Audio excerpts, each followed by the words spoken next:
Welcome to the Deep Dive. We're jumping straight into Exodus chapter 28 today. Yeah. And this chapter, it's all about the sacred garments for Aaron and his sons. Really detailed instructions. Incredibly detailed. Yeah, it lays out exactly what they wore, who was supposed to make these things, and, crucially, why they were needed. They weren't just, fancy robes. Right, not just vestments. The text says they're for dignity and honor. Exactly. That's stated right up front. It's about setting them apart, preparing them for service as priests. So, okay, who specifically gets these garments? Well, the primary focus is on Aaron, the high priest, Moses' brother, but also his sons, Nadab, Abihu, Eleazar, and Ithamar. They're included so they can serve as priests alongside him. Different roles, different outfits, presumably, or variations? Variations, yeah. Aaron's is the most elaborate set. But the sons get specific garments too. And importantly, the making of these garments isn't just handed off to anyone. No. No, the text says it's for all the skilled men to whom I have given wisdom in such matters. So their skill is actually framed as a divine gift. Ah, so the craftsmanship itself is sort of sacred. Part of the whole consecration process. Precisely. It elevates the whole act of making them.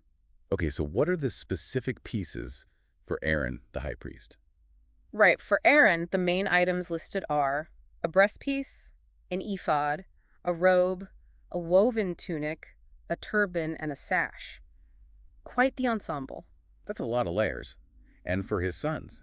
They get tunics, sashes, and headbands. Still specific, and again, the text notes these are also for their dignity and honor. Dignity and honor seems to be the recurring theme here. It really is. And there's one more piece mentioned for everyone involved. Which is?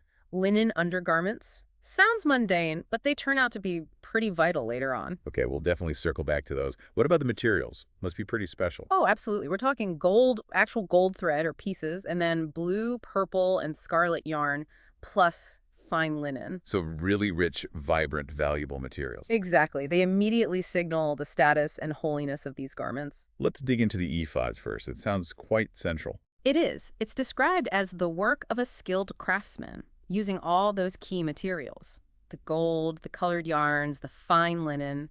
And how is it constructed, roughly? Well, it had two shoulder pieces to fasten it, and this skillfully woven waistband that was actually part of the ephod itself, not a separate belt. Okay, and this is where we get those symbolic stones, right? Of the shoulders. Yes, exactly. Look, yeah. 2 onyx stones. The instructions are very clear.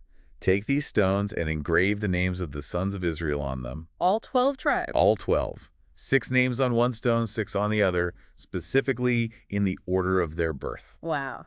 Okay. And engraved like a seal, it says. Like a gem cutter engraves a seal. So detailed, precise work. Then these stones are mounted in gold filigree settings. Gold settings on the shoulder pieces. What's the significance of carrying the names on the shoulders? Well, think about what shoulders represent, right? Hmm. Strength, bearing burdens, responsibility. Aaron literally carries the names, the identity of the 12 tribes on his shoulders as he goes before the Lord. So he's representing the entire community. He embodies them, carries them into the divine presence. It's a powerful image of priestly representation. He carries them as a memorial. A memorial on his shoulders. That's quite something. Now, the breastpiece. This one sounds even more elaborate, and it's called the breastpiece for making decisions. Yes, or the breastpiece of judgment, sometimes translated. Yeah. Again, made by a skilled craftsman with the same materials as the ephod.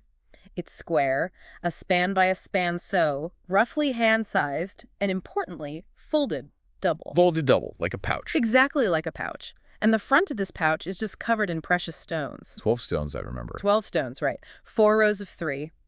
And the text lists them ruby, topaz, beryl, turquoise, sapphire, emerald, all the way through 12 different kinds. And each stone has a name. Each stone engraved, again like a seal, with the name of one of the 12 tribes, and each mounted in gold filigree. Okay, so we have the names on the shoulders on onyx, and now the names on the chest over the heart on 12 different gemstones. Why both? It seems deliberate, doesn't it? The shoulders, perhaps, emphasize the burden of representation, the official carrying of the people, but the breastpiece is placed over his heart. More intimate. Exactly. The text says, Aaron bears these names over his heart whenever he enters the holy place as a continuing memorial before the Lord. It's just a deeper, more personal connection, carrying the people's identity right there, at the center of his being, constantly in God's presence. Shoulders for responsibility, heart for intimate connection.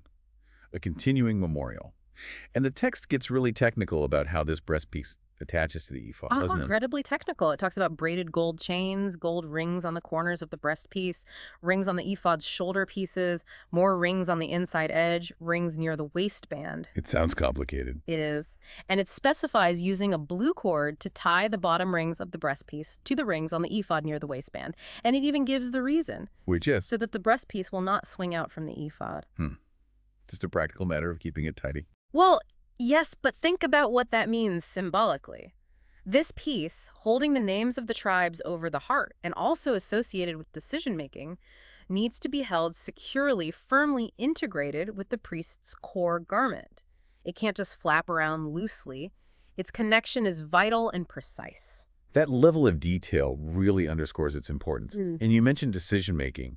This is where the Urim and Thummim come in. Yes. The instruction is also put the Urim and the Thummim in the breastpiece, inside that folded pouch, so they may be over Aaron's heart whenever he enters the presence of the Lord. What were the Urim and Thummim, does it say? It actually doesn't describe them visually. We don't know if they were stones or lots or something else, but their function is clear.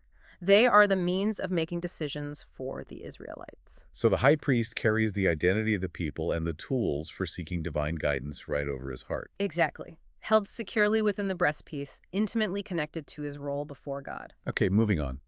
There's also a robe mentioned. Yes, the robe of the ephod. This one was simpler, made entirely of blue cloth. It had a reinforced neck opening so it wouldn't tear easily. But the hem was special, wasn't it? Very special.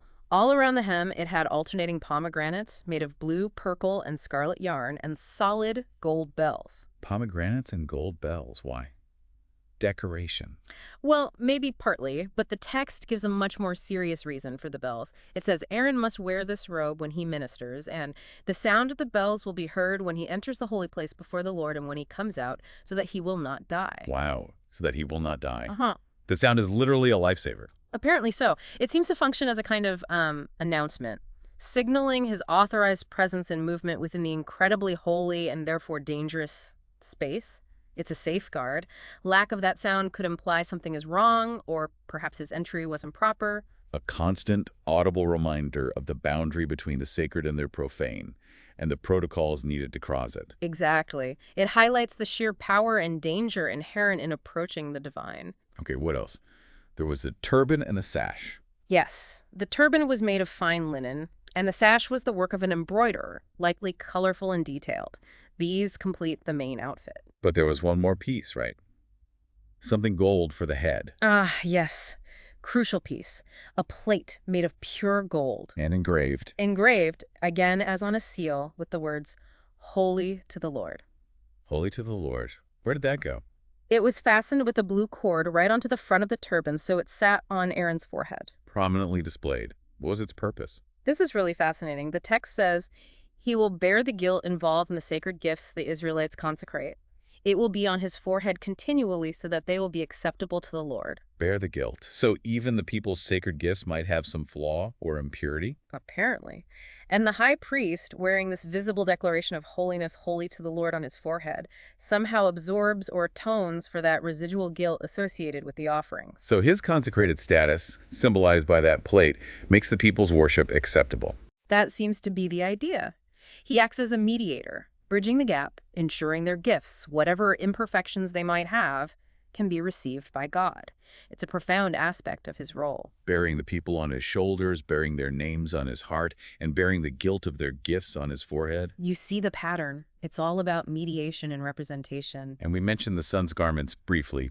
Tunics, sashes, headbands. Right. Simpler than Aaron's full regalia, but still marking them out for their priestly duties, giving them that same dignity and honor.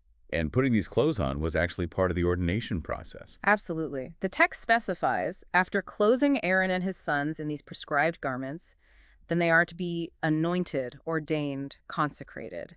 The attire is a prerequisite. You can't do the job without the uniform, essentially. And now back to those linen undergarments you mentioned earlier. Yes, the text is very specific here too. Linen undergarments, covering from the waist to the thigh. And they must be worn whenever the priests enter the tent of meeting or go near the altar to minister. And the reason? Same stark warning as the bells, so that they will not incur guilt and die. Another life or death clothing requirement. It really underscores the need for absolute propriety, for covering, for holiness when entering that sacred zone. Any lapse, even in undergarments, could be fatal. And these rules weren't temporary. Yeah. The chapter concludes by stating these instructions are a lasting ordinance for Aaron and his descendants, foundational generational requirements for the priesthood. So we've walked through this incredibly intricate description in Exodus 28. It's quite overwhelming, the level of detail. It really is. And you see how every single element, from the specific gemstones representing the tribes to the sound of the bells, even the way the breastpiece is tied on, it's all imbued with meaning. It's about representing the people, mediating for them, bearing their identity, and even their failings before God. And ensuring the priest himself can safely navigate that encounter with the divine. The craftsmanship, the specific materials, the precise actions, they all seem crucial for bridging that gap between the human and the holy. It's truly remarkable. And it leads you to think, doesn't it? Consider this level of painstaking detail focused on physical objects, the precise cut of the cloth, the specific type of stone, the method of engraving, the arrangement of bells, the way things are tied together. What does this intense focus on the material aspect, on getting the physical details exactly right, tell us about how holiness was understood here? It wasn't just an internal state, was it? No, it seems deeply connected to physical presentation, to ritual action, to tangible things. Right. What does it suggest about the intersection of the divine and the human that mediating this relationship required such meticulously crafted material items? Why gold? Why specific colors? Why these particular actions? It challenges us to think about how the physical and the spiritual were, and perhaps still are, intertwined in approaching the sacred.